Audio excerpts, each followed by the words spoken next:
ভাইয়া, আপনি কি জানেন কি? আমি আবার কি জানবো? ইসলাম মানে শুধু হারাম হারাম হারাম, কিন্তু আমাদের প্রিয় নবী ছিলেন দয়ালু একজন মানুষ। তুই তো ভালো জ্ঞানী হয়ে গেছিস রে। একবার এক বৃদ্ধা রাসূলুল্লাহ সাল্লাল্লাহু আলাইহি সাল্লামকে প্রতিদিন গালাগালি করতেন। কি? আমাদের নবী গালাগালি করতো? কিন্তু একদিন হঠাৎ সেই বৃদ্ধা অসুস্থ হয়। সবাই দূরে চলে যায়, কিন্তু কে জানেন তার কাছে গিয়েছিল তার খোঁজ নিতে? ওই বৃদ্ধার আবার কে দেখতে যাবে? কার এত দয়া আছে?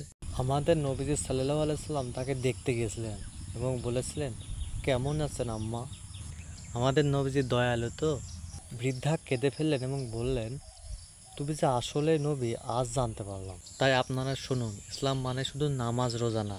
ইসলাম মানে দয়া, ভালোবাসা, হাসি, মানবতা, সবগুলো নিয়েই ইসলাম। ভাইয়া, ওদেরকে বলে দাও ওরা যেন বেশি বেশি এই ভিডিওতে লাইক করে এবং মানুষজনকে ভালোবাসে।